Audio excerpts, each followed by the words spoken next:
नमस्कार, आप देख रहे हैं दृष्टिकोण। मैं हूं आपके साथ सृष्टि पांडे। राफेल डील पर आई फ्रेंच मीडिया की रिपोर्ट को लेकर सियासत एक बार फिर से गर्मा चुकी है।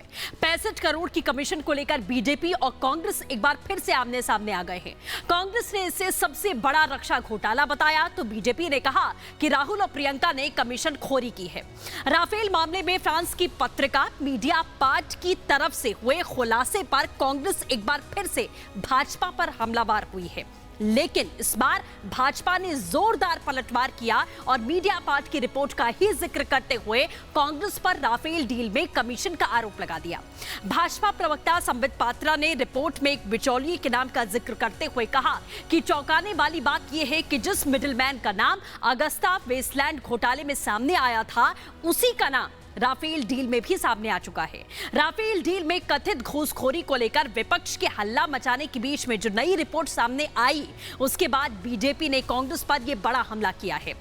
बीजेपी के प्रवक्ता संबित पात्रा ने यह तक कहा कि आईएनसी का मतलब है आई नीड कमीशन और कहा कि राहुल गांधी को अवश्य इस पर जवाब देना चाहिए। उन्होंने कहा कि साल 2013 से पहले इस डील के लिए 65 करोड़ रुपए की घूस दी गई थी। बीजेपी प्रवक्ता संबित पात्रा ने आगे ये भी कहा कि किसकी सरकार में डील हुई ये पता चल गया। 2007 और 2012 के बीच जो राफेल डील की गई उसमें ये घूस दी गई थी। इसके बाद आरोप यही खत्म नहीं हुए। यह भी कहा गया कि कांग्रेस बिना कमीशन के कुछ करती नहीं है। कांग्रेस ने कमीशन के रिकॉर्ड तोड़े। बीजेपी प्रवक्ता ने यह भी कहा कि कुछ महीने पहले फ्रांस की एक मीडिया कंपनी मीडिया पार्ट ने यह खुलासा किया कि राफेल में भ्रष्टाचार हुआ था।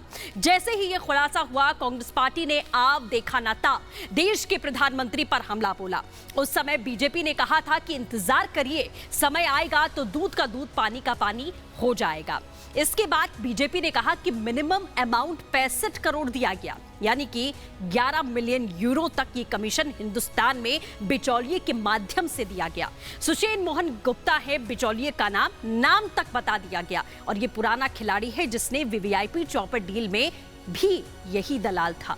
ये बहुत बड़ा घोटाला है जो यूपीए के कार्यकाल में हुआ। आज राहुल गांधी भारत में नहीं है, इटली में है। इटली से जवाब दें, उन्होंने भ्रम फैलाने की साजिश आखिरकार क्यों की? उन्होंने कहा कि वायुसेना को एयरक्राफ्ट की आवश्यकता थी, लेकिन 10 साल तक इस पूरी डील को लटकाया गया। उधर अगर कांग्रेस पार्टी की बात करें तो कांग्रेस ने राफेल डील में घूस के आरोपों पर केंद्र सरकार पर ही हमला बोला। कांग्रेस ने कहा कि राफेल देश का सबसे बड़ा रक्षा घोटाला है। कांग्रेस ने यह भी कहा कि राफेल में रिश्वतखोरी को दफनाने की कोशिश की गई। कांग्रेस की प्रवक्ता पवन खेड़ा सामने आए, प्रेस कॉन्फ्रेंस करके मोदी सरकार पर गंभीर आरोप लगाए।